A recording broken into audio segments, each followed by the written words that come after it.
慕希好喝超有料，快乐马上来报道。本节目由超好喝的安慕希爆珠酸奶独家冠名播出。有事张嘴就问小红书，感谢语音问就有大活人答案的小红书联合赞助播出。鲜活营养好吸收，非凡母源强自护。本节目由飞鹤荠萃奶粉赞助播出。喜又笑，今夜喜又笑。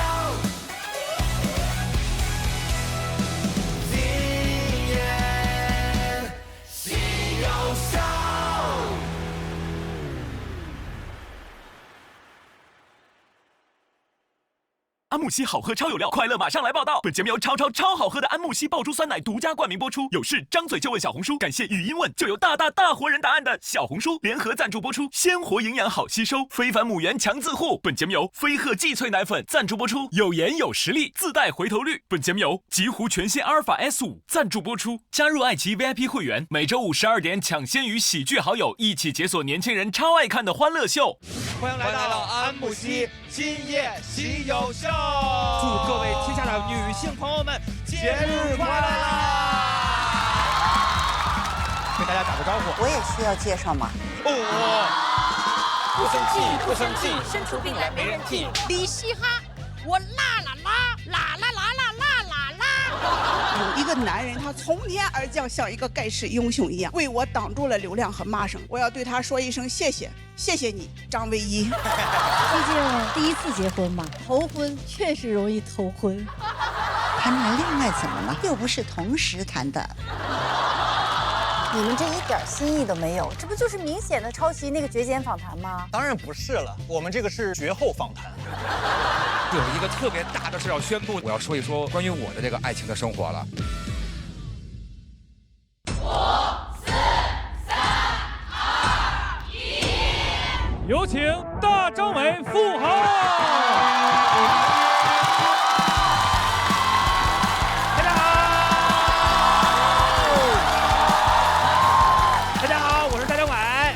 我是付航，我们是大家好，欢迎来到安慕希今夜喜有笑。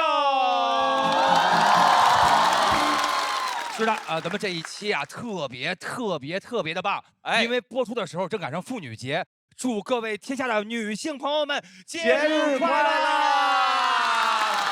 开心的。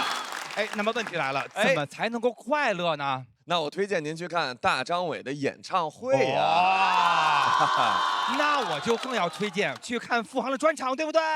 对，太棒了。当然，如果是抢不着票怎么办呀？那就只能送了。送票来喽！各位拿起来，付航的票，抢起来！各位看一看手里这票啊，你们拿着这个票。 下回就去那个付航那个演出门口那个检票的人，看见这个票之后，就会让你回家的，好吗？没有，工作人员会把您那个票就剪掉了。对，剪掉了啊！是。人生路上难免会被2个陌生人戏耍一次，当您被耍了，请一定要想到我们这期的主题叫做“好日子还在后头”。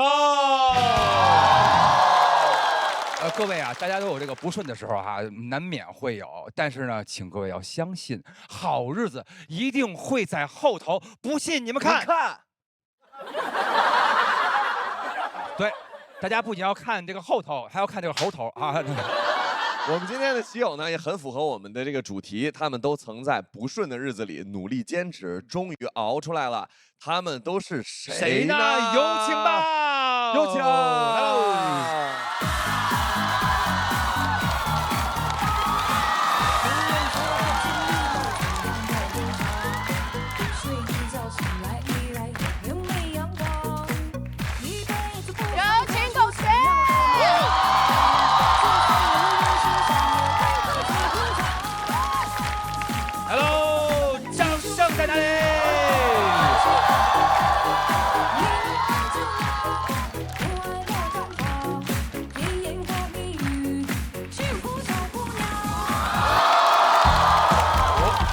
掌声欢迎小庆天！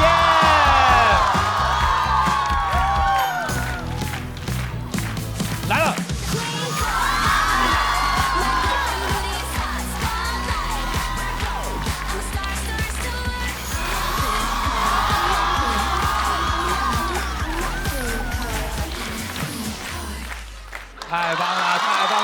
声再次鼓励。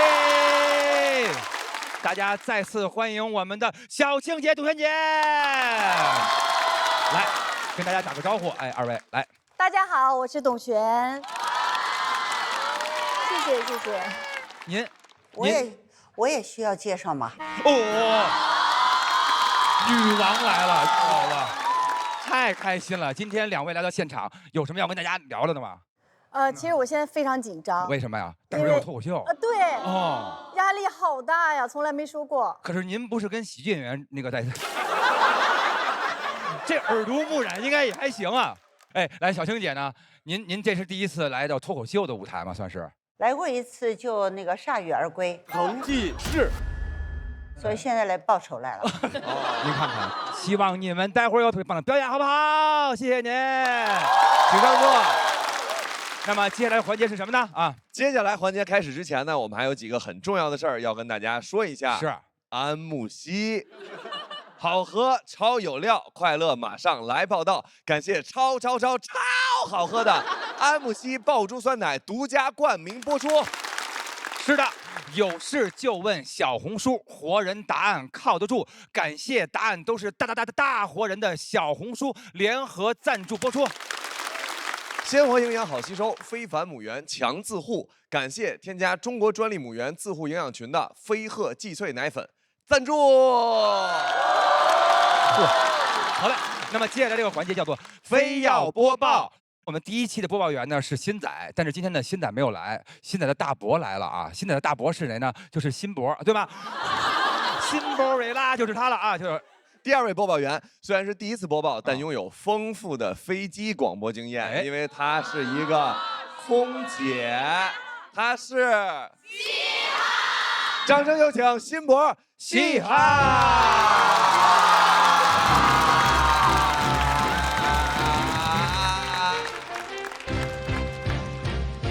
大家好，这里是非创新、非时事、非要跟你说到的非要播报，我是辛博。大家好，我是嘻哈。刚刚主持人已经祝大家妇女节快乐了，那我们是什么呢？非要播报，那我们也非要祝大家妇女节快乐。非要祝大家。妇是能推倒大山的女性，我们给到夯。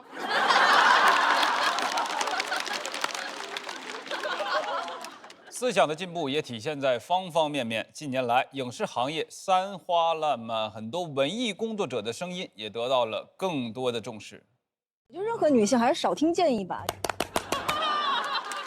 这个建议我们决定听。医学家指出，无论男女，情绪波动过大都容易导致甲状腺、乳腺以及癌症问题。这里我们教给大家一套不生气操，保证你在什么情况下都不生气。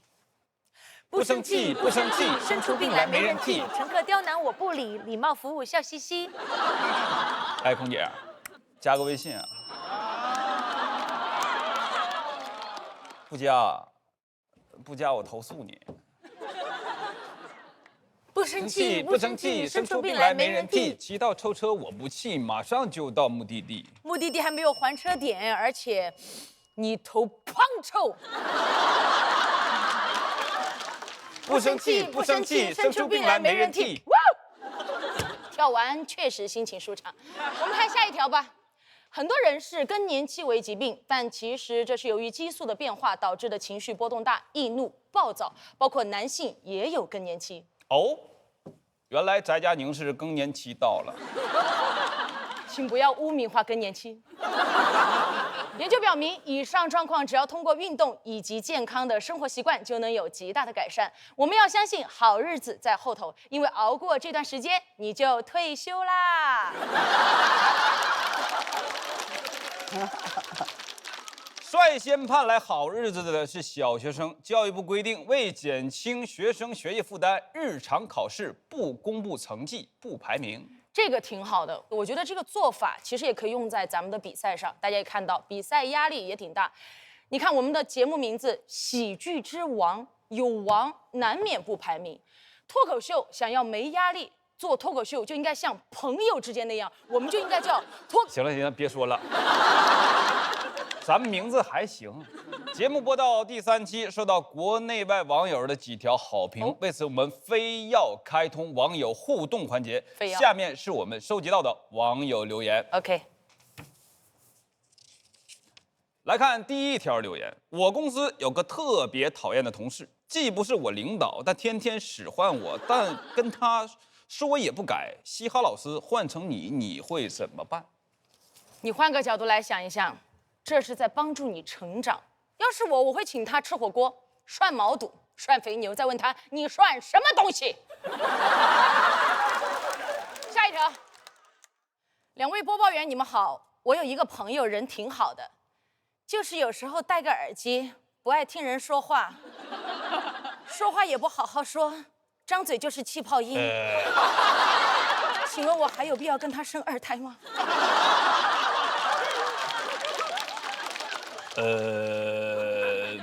宝贝，好好奇这对神仙伴侣是谁呀？不过生孩子是件人生大事儿，一定要2个人商量好了再做决定。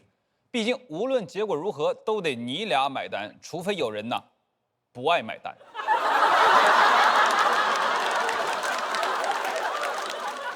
我们先看下一条吧。帅气的大男孩辛博哥哥你好，我念不下去了，你念吧。我来吧。帅气大男孩辛博，谁？你不用再念一遍啊。我有一个烦恼，只有你能帮我解决，就是辛博的专场《发现丑的眼睛2.0》正在全国巡演，请问该去哪里购票？好难买呀，好好看呐，好喜欢呐！这位朋友，我送你。这朋友就是你自己吧？不重要，来，我们看下一条。丫丫，我是你老汉儿。爸，你要爪子？你忙吗？忙的话，帮我要一张小庆姐的签名，要吐钱签在她的书上，再转我2000块，不要让你妈知道。我怎么让小庆姐转你2000块钱？我都没有2000块钱。但是你放心，我不会让妈妈知道的。但是所有看节目的人都知道了。本期播报到这里就结束了，所有言论均由 AI 生成，与本期播报员无关，产生的影响均由下一期播报员负责。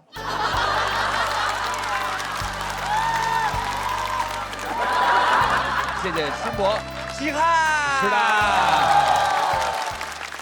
是的，我们刚刚啊帮这个嘻哈的爸爸要到了小庆姐的签名了，而且还多要了几张，有人要吗？同学们，来喽！每一趴都送东西，太开心了！大家可以打开看一看，大家看一看小庆姐的这个签名照是什么样的，看见了吗？展示一下，展示一下，大家看一下她这个签名照啊，就上面有1000个名字，都不是小庆姐签的。对。要下面节目更开心了，因为下面节目要进入到我们真正的传统脱口秀了。哎，这个第一位上场的这一位啊，刚刚大家也已经见过了，她在这个今年夏天啊人气爆棚女演员，在这个脱口秀这一块啊，她如果说自个儿是第2，那只有这个翟佳宁说自个儿第1。让我们来一起喊出她的名字是谁？都知道嘻哈呢，能量高，气血足，嗓门大。然后他每次跟我打招呼，就是在平常的时候看到我也是，富哥，他真的这样。谁踩着他了？这不是？他每次跟我打招呼，时间跟他聊时间长之后，我的耳朵已经听不见了。所以说，屏幕前的朋友们，记得调低电视音量，调直座椅靠背，扶好小桌板。朋友们，有请嘻哈。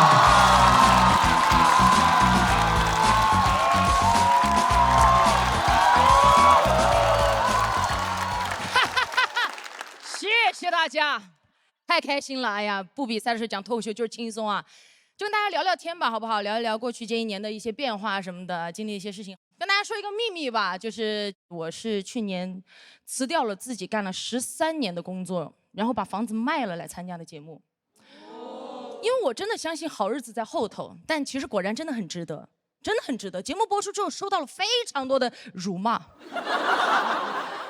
就怎么跟你们形容啊？总结一下，我当空姐13年来，骂我的人加起来也没有这半年的多，很难过，非常难过。当然，难过不是不过啊，关关难过关关过。我那段时间就是为了保护自己，我就挑一些私信出来，打印出来，贴在我家的床上、墙上、各个壁板上。每天早上起来都大声朗读，给自己加油鼓励，对吧？李希哈，我啦啦啦，啦啦啦啦啦啦啦，很动听，对吧？那段时间过得很规律，每天早上起来都要晨读，你就感觉自己每天早上起来都是满嘴跑操。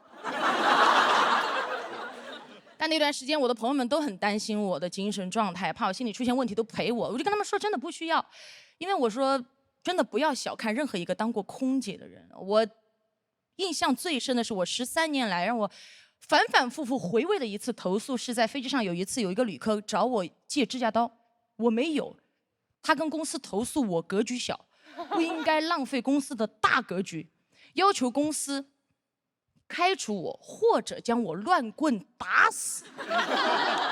我当时怕极了，我说先生，你要不然你就先去洗个手吧。他说你干什么？我说我给你啃。真的很惨。而且有一次我是在飞机上工伤嘛，那个餐车很重，直接压过我的脚背，我的小脚趾盖直接压掉了。很疼，然后后来去医院包扎之后，我就去找领导请假，我领导不批我的假，跟我说你穿着鞋又不影响美观，你穿鞋大家又看不到。硬逼着上去飞，没办法，那个时候就借了同事的一双大一点的高跟鞋，上飞机上去飞。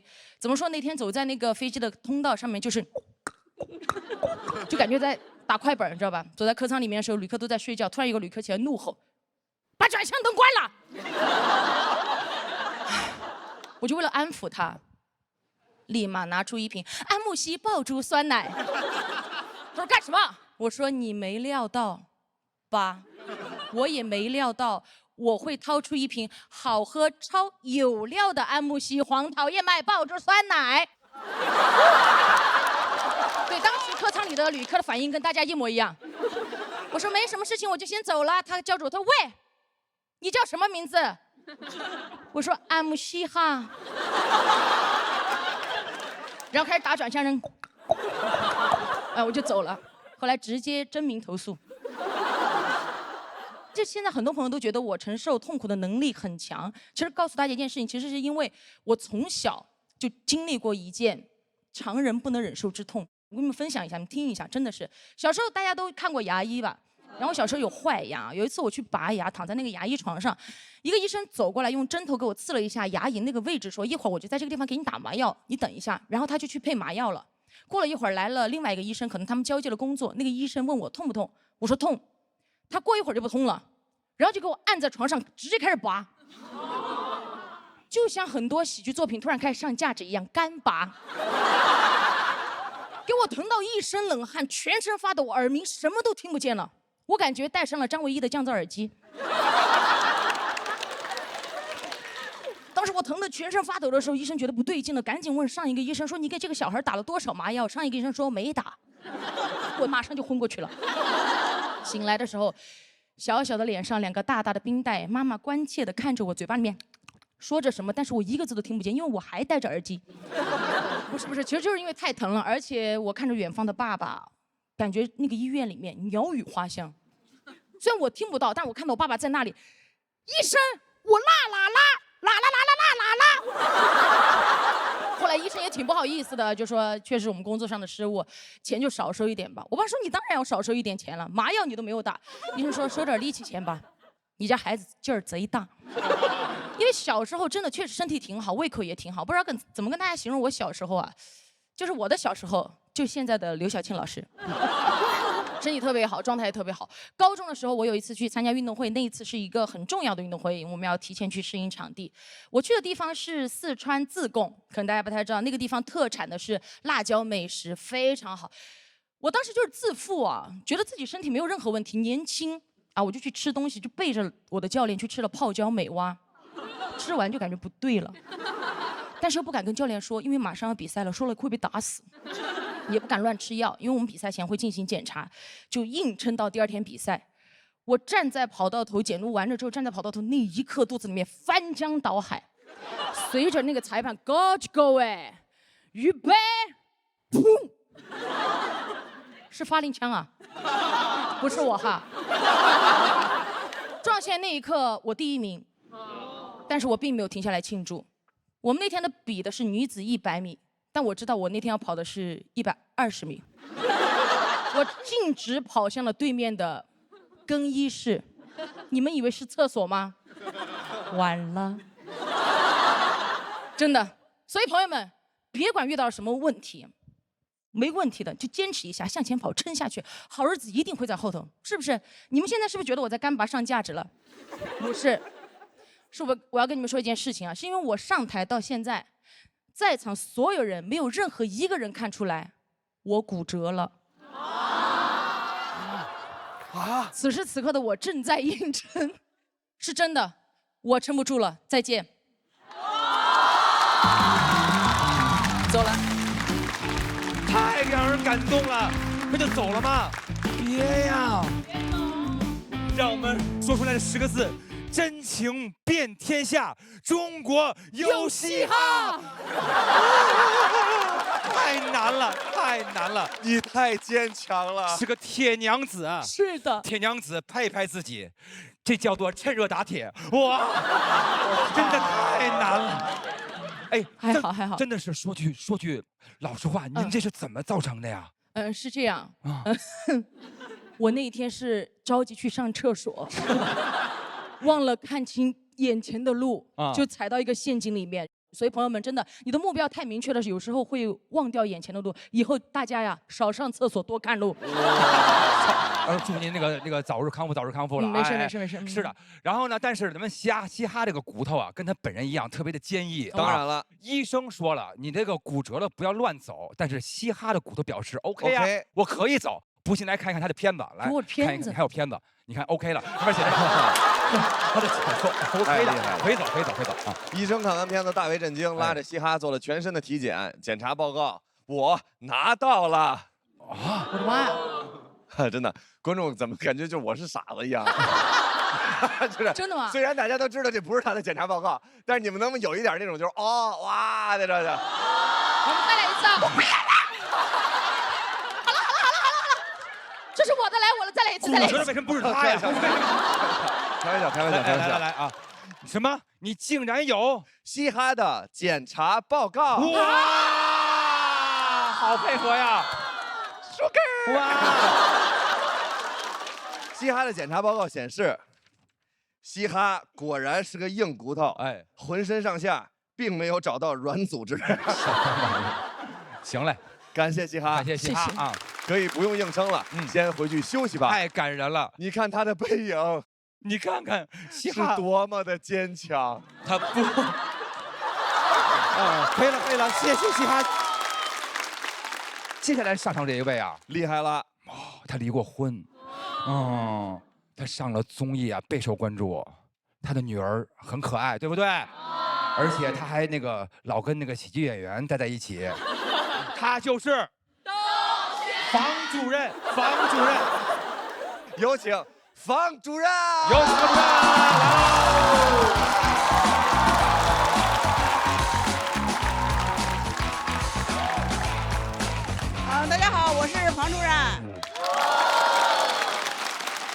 快到妇女节了，我对这个节日很陌生。在我们村里啊，从来不过节日，只过节气。24节气我们倒背如流，什么清明正花生、芒种割麦子，在我们家啊，这些活都是我干。什么妇女节，你嫁对人了，每天都是劳动节。当然了，我也过一次妇女节啊，那还是我在4S店洗车的时候。不是我去洗我的车，是我在4S店给别人洗车，还给我们放了半天假的福利，发了50元的代金券。我拿着这个代金券兴冲冲的就去了。我寻思我兑上一堆零食，我回家追剧去。去到以后才知道是一个洗化批发部，我就兑了几袋洗衣粉，回家洗了一下午衣服。我说我上班洗车，我下班洗衣服，过节喜上加喜。我说，怪不得以前不让我过妇女节，原来也是一种劳动保护啊。其实我今天就是奔着刘晓庆来的，她是我的童年偶像。你没认识她是从《一路繁花》上哈，我认识她是从我们村的露天电影上，我可是看着她变老的啊。现在我老了，走不动了，那么她跑起来的。活成我妹了现在年轻人可能没见过小庆姐的巅峰啊，她是去哪堵人，流量肉眼可见，那都不是巅峰，那是移动的地铁早高峰。当年她的一部电影的票房换算到今天啊，大概有100多亿。就是1毛2的电影，她卖了1个多亿，也就比哪吒低了那么一点点。低的那点啊，就是当年我们淘的票。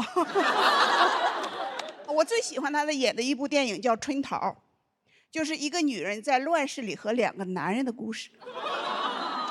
她在里面说我不属于任何人，我不是谁的媳妇，我是我自个儿，我只想在乱世里怎么活下去。我看完以后我浑身充满了力量，回家又洗了2盆衣服。那时候她可以说是顶流，还出了本书，从电影明星到亿万富姐，出完就从头再来了。今年是小庆姐从影50周年，这是什么概念？我今年50岁，理论上讲我能当小庆姐的女儿，但小庆姐现在能演我女儿。之前有些声音说小庆姐怎么还在演少女啊？那就是偏见，而小庆姐最善于冲破牢笼。我是说偏见的牢笼。我真的很崇拜她啊，感谢她给了我很多力量。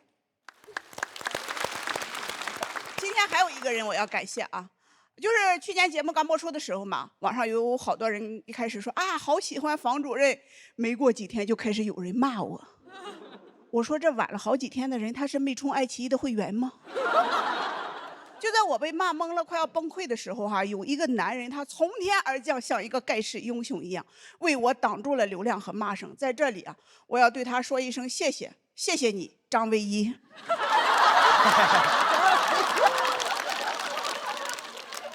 我是因为离婚被骂，他是因为结婚被骂。当时网上骂人的人当时就分成2波了，男的骂我，女的和男的一起骂张唯一。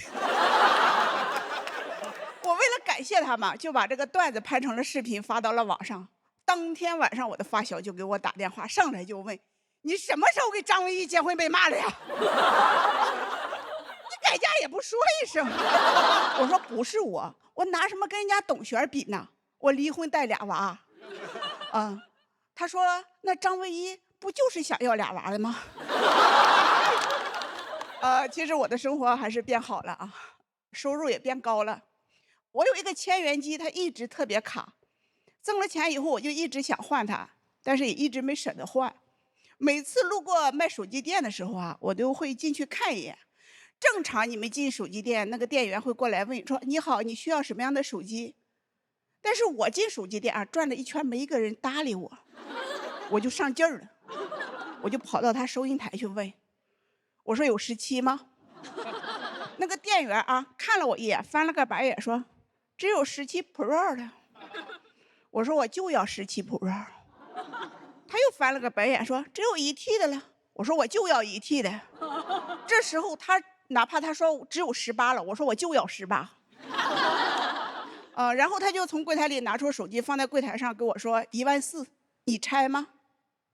我这个时候大脑就在飞速的运转，我在想我找一个什么样的理由我能体面的离开就在这个时候进来一个女孩过来问我说你是房主任吗？能合影吗？就是我俩在合影的时候我用我的眼睛余光在瞟那个店员，发现他在拿手机在搜谁是房主任。搜完以后他也跑过来要给我合影。我这时候大脑一片空白，我说完了，这14000我非掏不可了。那天确实掏了14000，直了一把腰，瘪了个钱包。现在日子确实是好起来了，好到头了，好到我害怕。自从出名以后我的大女儿30岁高龄要退休。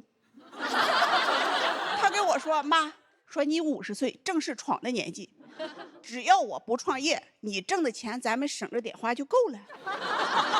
我家亲戚跟我说你侄子结婚，你把彩礼钱给出了呗。我发小说你使劲挣钱，老了我们几个养老都靠你了。我前夫他现在每天坐在家里等着我挣钱回去给他还债。之前都说成功的男人背后站着一个女人，也没人说成功的女人背后站着这么多人啊。一开始我也觉得好日子都在后头啊，现在看啊，是别人的好日子都在我后头。同样是背后站着一群人，我就特羡慕我的偶像小庆姐，人家就是一路繁花呗，我就是一路还花呗。他们的好日子在后头啊，我够呛，因为20年后我的女儿也50了，她会说妈，70多岁正是闯的时候。谢谢大家，我是房主任。谢谢。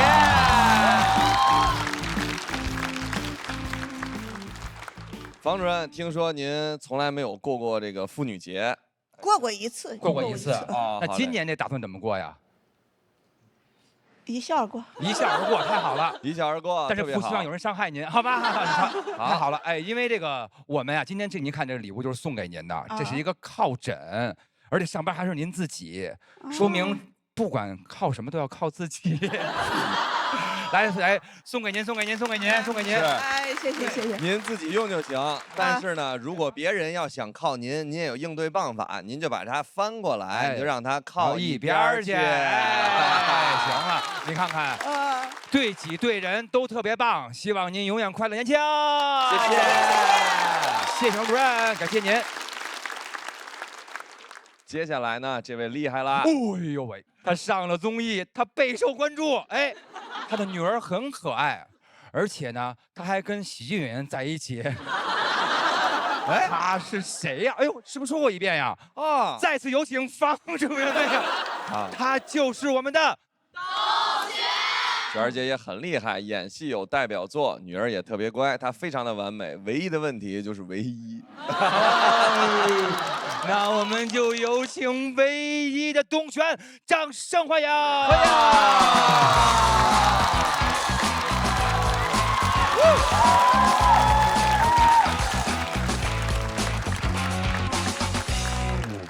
大家好，我是董璇。自从这个《姐姐当家》开播之后呢，我接到了很多节目的邀约，都想让我聊聊张唯一。其实说实话，我真的没有网友了解他。这网上呢，一会儿说他 NPD， 一会儿说他 ADHD， 我每次都问他，真的吗，老弟？这种话题呢，也不好意思当面聊。当面聊，你还得让他把耳机给摘了。我对他呢也是有要求了，要想建立情感链接，得先断开蓝牙链接。其实我们俩一起上这个综艺呢，我是想让大家都认识他，更了解他。但是真没想到他能被吐槽成这样。其实这个热度啊，比他去参加那个喜剧综艺可高多了。这喜人还真挺奇妙的耶。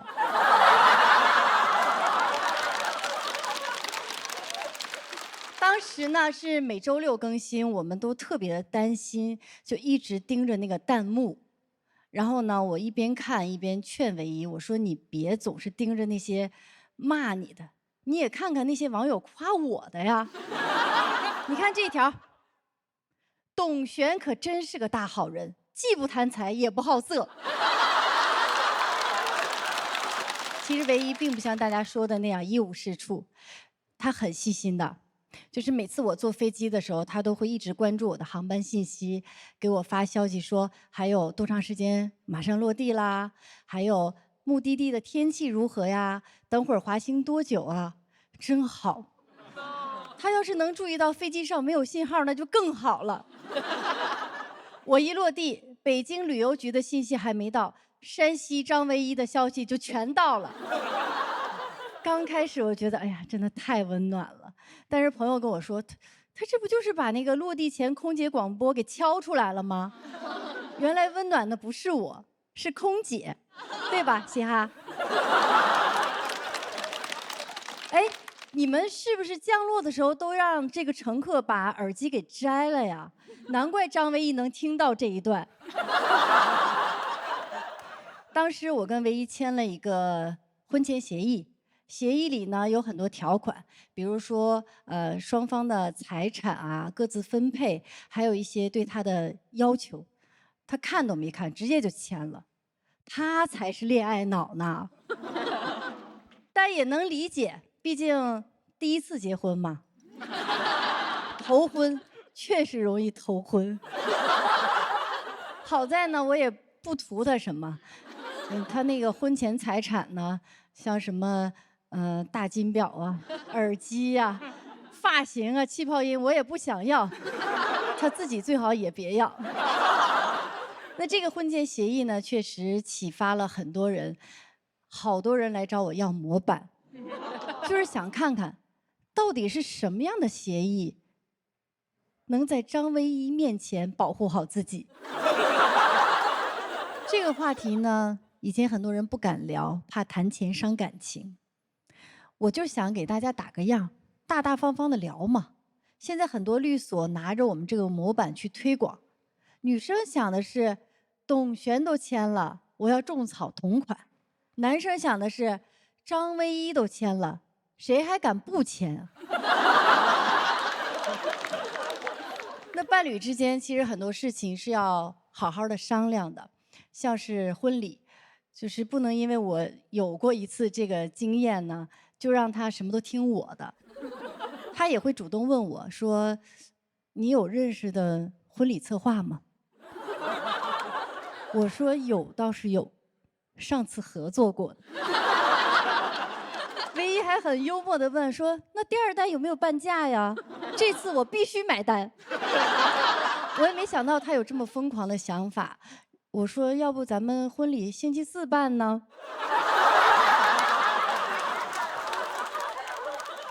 最后这个婚礼呢，还是算是非常完美吧。到场的亲朋好友都说，这是他们参加过的最特别的婚礼。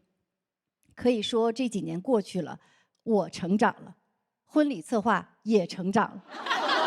但我今天要正式的说一下啊，这是我最后一次办婚礼了。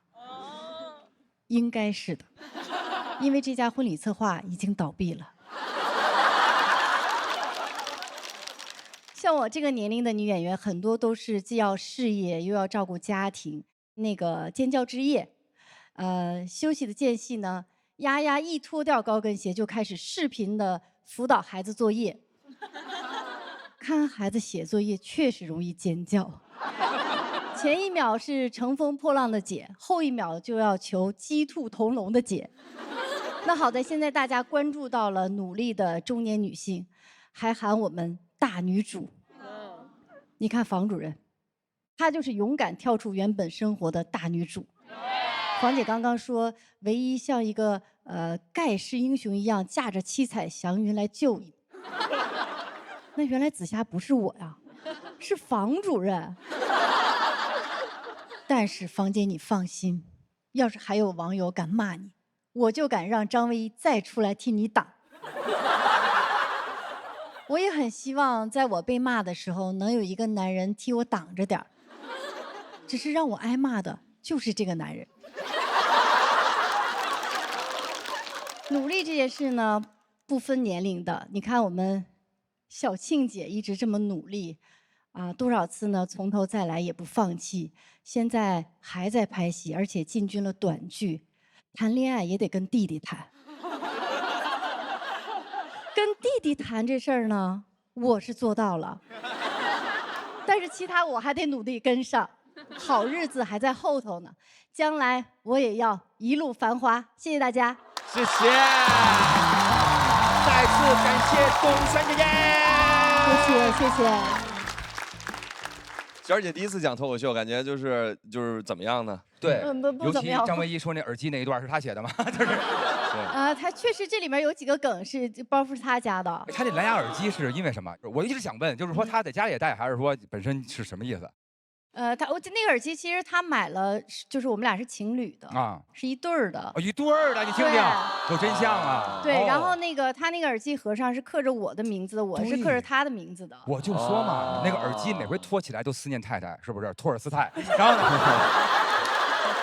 谢谢，谢谢。然后呢，您知道这次演的不仅要好，而且我们这个节目充满了惊喜。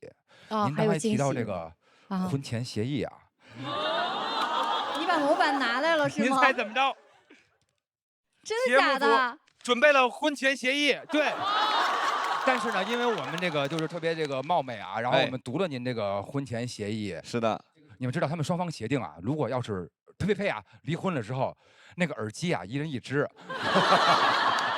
这个左边归张唯一啊，右边归董璇啊。哎，那为什么右边要给璇姐呢？大家要知道，这个女生无论什么决定，女生说话永远是对的，对不对？对，为什么这么说呢？因为男左女右，是不是 ？Men just left, woman always right， 对不对？对。希望您之后一起永远快乐幸福，绝对幸福到永远，好不好？感谢，谢谢大家，谢谢。姐啊，我们这儿是不是有点东西？还不错吧？确实跟我之前见的完全不一样啊，是第一次接触吗？我可熟了，鲜活有实力。鲜活才有看头，也是我们的底气。说明是在用心的做，所以我特别满意啊！马上就分享给我那些互联网姐妹们。看来姐真的是很喜欢我们节目。我是很喜欢这里的飞鹤荠萃奶粉，不止生牛乳，还有看得见的新鲜原料，扫码可追溯，添加了中国专利母源自护营养群，够鲜活，够自护。啊，原来姐说的是飞鹤荠萃啊，那我也熟啊，鲜活营养好吸收，非凡母源强自护。收啊！说回我们的节目啊，感觉怎么样？我觉得你们还是很有眼光的。哎呀，朋友们，接下来这是重磅嘉宾要登场了。哎呦，真的是这一位啊，他演过5次武则天呐，25武则天。他是谁啊？他就是小庆姐。哦喂，大家知道这个小庆姐啊，就演过武则天，然后碰到过很多渣男啊。尤其是演慈禧的时候，很多男的一看到她就是渣。哎，是的。那么小庆姐呢，这么一直有活力，因为时光从来困不住我们小庆姐。小庆姐就是困，时光不饶谁都饶了她，就是我们的小庆姐。安慕希好喝超有料，快乐马上来报道！本节目由超好喝的安慕希爆珠酸奶独家冠名播出。